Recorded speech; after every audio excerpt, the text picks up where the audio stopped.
வணக்கம். இன்றைய முக்கிய செய்திகள். பாரத ரத்னா அன்னை தெரேசாவின் பிறந்த நாள் இன்று புதுச்சேரி அரசின் செய்தி மற்றும் விளம்பரத்துறை சார்பில் கொண்டாடப்பட்டது. பிறந்த நாளை ஒட்டி பாரதி பூங்காவில் உள்ள அவரது சிலைக்கு அரசு சார்பில் சபாநாயகர் செல்வம், அமைச்சர்கள் லட்சுமி நாராயணன், சாய் சரவணன் மற்றும் சட்டமன்ற உறுப்பினர்கள் மாலை அணிவித்து மரியாதை செலுத்தினர். தொடர்ந்து பாதிரியார்கள் மற்றும் கன்னியாஸ்திரிகள் தெரேசாவின் சிலைக்கு மாலை அணிவித்தனர். முத்தமிழ் அறிஞர் கலைஞர் நூற்றாண்டை முன்னிட்டு 100 இளம் பேச்சாளர்களை தேர்வு செய்யும் பொருட்டு திமுக தலைவர், தமிழ்நாடு முதல்வர் மு க ஸ்டாலின் அறிவுறுத்தலின் பேரில் திமுக இளைஞரணி செயலாளர், தமிழ்நாடு இளைஞர் நலன் மற்றும் விளையாட்டு மேம்பாட்டுத்துறை அமைச்சர் உதயநிதி ஸ்டாலின் அவர்கள் தலைமையில் தமிழகம் மற்றும் புதுச்சேரியில் மாவட்டந்தோறும் கல்லூரி மாணவர்களுக்கு பேச்சுப் போட்டிகள் நடத்தப்பட்டு வருகின்றன. அதன் ஒரு பகுதியாக புதுச்சேரி மாநில திமுக இளைஞரணி சார்பில் கலைஞர் நூற்றாண்டு பேச்சுப் போட்டி புசி வீதியில் உள்ள ரோஷ்மா திருமண நிலையத்தில் நடைபெற்றது. இப்போட்டிக்கு வருகை புரிந்தவர்களை மாநில இளைஞரணி அமைப்பாளர் சம்பத் எம்எல்ஏ வரவேற்று பேசினார்.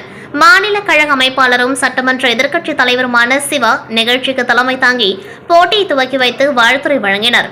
மாநில அவைத்தலைவர் SP சிவகுமார், துணை அமைப்பாளர் அனேபால் கென்னடி எம்எல்ஏ, பொருளாளர் செந்தில்குமார் எம்எல்ஏ ஆகியோர் முன்னிலை வகித்தனர். மாநில இளைஞரணி துணை அமைப்பாளர் டாக்டர் நிதிஷ் தொகுத்து வழங்கினார். இந்த போட்டியில் புதுச்சேரியில் உள்ள பல்வேறு அரசு மற்றும் தனியார் கல்லூரிகளில் பயிலும் 300க்கும் மேற்பட்ட மாணவ மாணவியர்கள் கலந்து கொண்டு அவர்களுக்கு வழங்கப்பட்ட கலைஞரின் என் உயிரினும் மேலான என்ற தலைப்பில் தொடங்கி என்றென்றும் பெரியார், ஏன் அண்ணா கண்ட மாநில சுயாட்சி, கலைஞரின் தொலைநோக்கு பார்வை, மானமிகு சுயமரியாதைக்காரர் கலைஞர், கலைஞர் நவீன நாட்டின் சிற்பி, ஹிந்தி திணிப்பை என்றும் எதிர்ப்போம், சமூக நீதி காவலர் கலைஞர், பேசி வென்ற இயக்கம், திராவிட மாடல் நாயகர் முதல்வர் மு க ஸ்டாலின், தமிழ்நாடு குடும்பங்களில் திமுக போன்ற தலைப்புகளில் பேசி தங்கள் திறமைகளை வெளிப்படுத்தினார்கள். இந்த பேச்சுப் போட்டிக்கு தலைமை கழக மேலிட பார்வையாளராக மாநில இளைஞரணி துணை செயலாளர் பிரபு அவர்களும், செய்தி தொடர்பாளர் வழக்கறிஞர் தமிழன் பிரசன்னா, பத்மபிரியா, கந்தலி கரிகாலன், பிரகதீஸ்வரன், அருள் எழிலன், ஆடுதுறை உத்ராபதி ஆகியோர் நடுவர்களாக இருந்து போட்டியை வழி நடத்தினர். இப்போட்டியில் பங்கேற்ற முதல் 22 மாணவர்களுக்கு இளைஞரணி சார்பில் ரூபாய் 10,000 பண முடிப்பு, சான்றிதழ், பரிசு பொருட்கள் வழங்கப்படுகின்றன. மேலும் இப்போட்டியில் தேர்வு செய்யப்படும் முதல் 3 மாணவர்கள் தமிழ்நாடு அளவில் நடைபெறும் இறுதிப் போட்டியில் பங்கேற்கும் வாய்ப்பும் தமிழ்நாடு முதல்வர் மற்றும் விளையாட்டுத்துறை அமைச்சர் அவர்கள் கையால் கலைஞர் நூற்றாண்டு கோப்பை மற்றும் பரிசுகள் பெறும் வாய்ப்பையும் பெறுவார்கள் என்பது குறிப்பிடத்தக்கது. இந்த பேச்சுப் போட்டியை மாநில இளைஞரணி துணை அமைப்பாளர்கள் டாக்டர் நிதேஷ், முகிலன், தாமரை கண்ணன், ரெமி எட்வின், உத்தமன், கிருபாசங்கர், அகிலன், சந்துரு, தமிழ்பிரியன், பஜனுதீன் ஆகியோர் செய்திருந்தனர். நேற்று ஏனாமில் இருக்கும் அரசு மருத்துவர் ஒருவரை ராணுவ சீருடையில் தொடர்பு கொண்ட இணையவழி மோசடிக்காரர்கள் தன் ராணுவத்தில் வேலை செய்வதாகவும், ராணுவத்தில் வேலை செய்கின்ற நபர்களுக்கு மருத்துவ பரிசோதனை செய்தால் நபர் ஒருவருக்கு அதிக பணம் கொடுக்கின்றோம் என்று சொல்லி மருத்துவரிடம் பேசியிருக்கின்றனர்.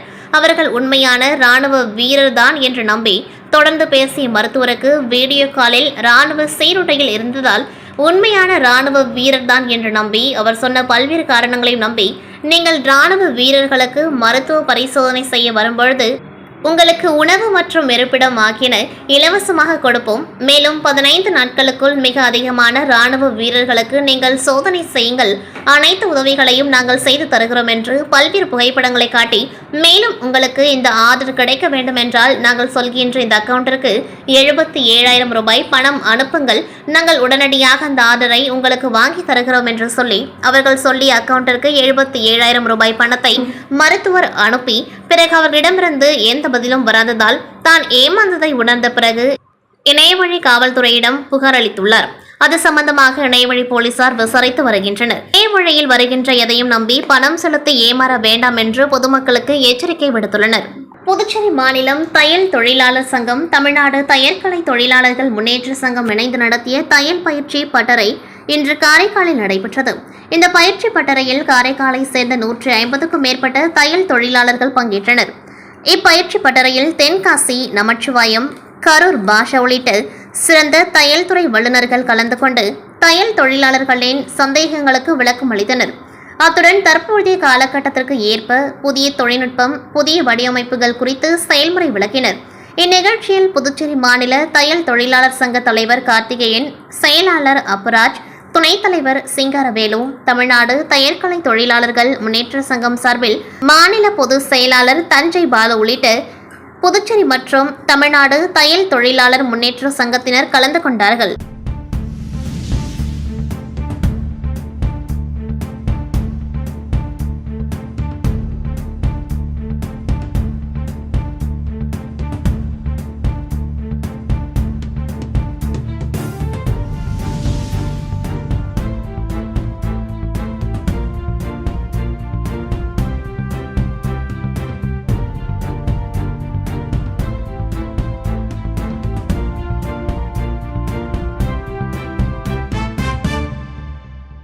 புதுச்சேரியில் உள்ள குடிமைப் பொருள் வழங்கல் துறை மூலம் சிவப்பு மற்றும் மஞ்சள் நிற ரேஷன் அட்டைகள் வழங்கப்பட்டு வருகின்றது. வறுமை கோட்டிற்கு கீழ் உள்ள சிவப்பு நிற ரேஷன் அட்டையை பெற ரூபாய் 10,000 வரை லஞ்சம் கேட்பதாக நடந்து முடிந்த சட்டமன்ற கூட்டத்தொடரில் சட்டமன்ற உறுப்பினர்கள் குற்றம் சாட்டியிருந்த நிலையில் இன்று குடிமைப் பொருள் வழங்கல் துறை அலுவலகத்தில் துறையின் அமைச்சர் திருமுருகன் திடீர் ஆய்வு மேற்கொண்டார்.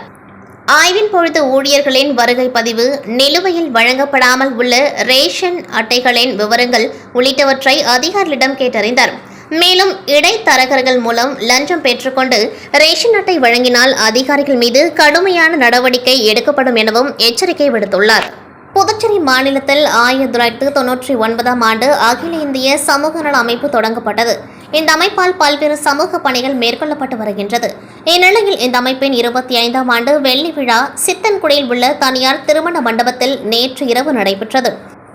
விழாவில் அமைப்பின் பொருளாளர் ராமதாஸ் வரவேற்றார். தலைவர் செல்வராஜ் தலைமை தாங்கினார். இதில் சிறப்பு விருந்தினராக அகில இந்திய சமூக நல அமைப்பின் நிறுவனரும் திரைப்பட நடிகருமான பாக்யராஜ் கலந்து கொண்டு வெள்ளி விழா மலரை வெளியிட்டார். தொடர்ந்து தமிழகம் மற்றும் புதுச்சேரியை சேர்ந்த பல்துறை அறிஞர்களை கண்டறிந்து 18 பேருக்கு சிறப்பு விருதுகளும் வாழ்த்து மெடல்களும் 8 நபர்களுக்கு வாழ்நாள் சாதனையாளர் விருதுகளும் வழங்கப்பட்டது. இந்த நிகழ்ச்சியில் அமைப்பின் புறவரும் நடிகரும் இயக்குநருமான பாண்டியராஜன், இலங்கை வானொலி புகழ் BH சாகுல் ஹமீத் ஆகியோர் பங்கேற்றனர். இதற்கான ஏற்பாடுகளை அமைப்பின் பொதுச் செயலாளர் கணேசன் மற்றும் பொறுப்பாளர்கள் சிறப்பாக செய்திருந்தனர்.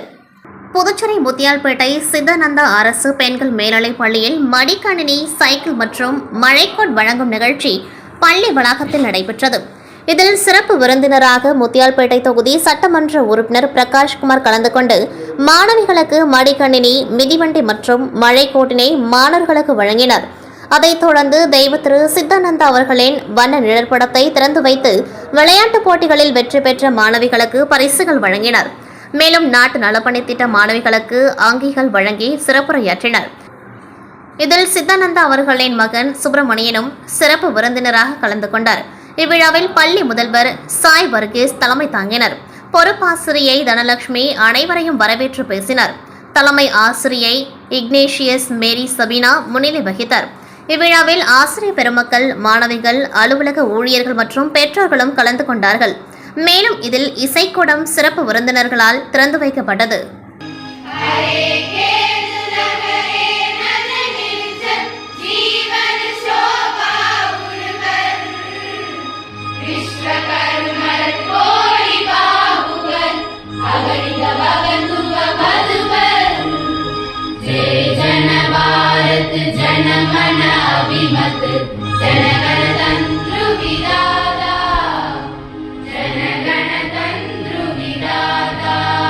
காரைக்கால் மாவட்டம் திருநள்ளாறு பகுதியில் அமைந்துள்ள தனியார் சோப்பு தயாரிக்கும் தொழிற்சாலையில் காரைக்காலை சேர்ந்த லாரிகள் வெளி மாநிலங்களுக்கு சுமையேற்றி செல்ல பயன்படுத்தப்பட்டு வருகின்றது. இந்நிலையில் ஏற்கனவே கொடுக்கப்பட்டு வந்த வாடகையை குறைத்து விட்டதாகவும், இதனிடையே வெளியூர்களில் இருந்து வாடகை கெடுக்கும் லாரிகளுக்கு அதிக வாடகை கொடுப்பதாகவும் குற்றச்சாட்டு எழுந்துள்ளது. இதனையடுத்து திருநள்ளாறு தனியார் சோப்பு தயாரிக்கும் தொழிற்சாலையை முற்றுகையிடப் போவதாக காரைக்கால் மாவட்ட லாரி உரிமையாளர்கள் மற்றும் புக்கிங் ஏஜென்ட்டுகள் சங்கம் தெரிவித்திருந்தது. இதற்கு காவல்துறை தரப்பில் அனுமதி மறுக்கப்பட்டதை அடுத்து காரைக்கால் மாவட்ட லாரி உரிமையாளர்கள் மற்றும் புக்கிங் ஏஜென்ட்டுகள் சங்கத்தினர் தனியார் சோப்பு தொழிற்சாலை அருகே கண்டன ஆர்ப்பாட்டத்தில் ஈடுபட்டனர். லாரி வாடகையை 15% உயர்த்தி தர வேண்டும், அரசு நிர்ணயித்தது போல டன் கணக்கிற்கு ஏற்ப வாடகை தர வேண்டும், சுமையேற்றும் விவரத்தை சங்கத்திடம் முன்கூட்டியே தெரிவிக்க வேண்டும் உள்ளிட்ட 3 அம்ச கோரிக்கைகளை வலியுறுத்தி கண்டன முழக்கங்களை எழுப்பி அவர்கள் ஆர்ப்பாட்டத்தில் ஈடுபட்டனர். காரைக்கால் மாவட்ட லாரி உரிமையாளர்கள் மற்றும் புக்கிங் ஏஜென்ட்டுகள் சங்கத்தின் தலைவர் ஆறுமுகம் தலைமையில் நடைபெற்ற கண்டன ஆர்ப்பாட்டத்தில் 100க்கும் மேற்பட்ட சங்க உறுப்பினர்கள் கலந்து கொண்டார்கள். கோரிக்கை நிறைவேற்றப்படாவிட்டால் சாலை மறியல் போராட்டத்தில் ஈடுபட உள்ளதாகவும் போராட்டக்காரர்கள் தெரிவித்துள்ளனர். இத்துடன் செய்திகள் நிறைவடைகின்றது. நன்றி, வணக்கம்.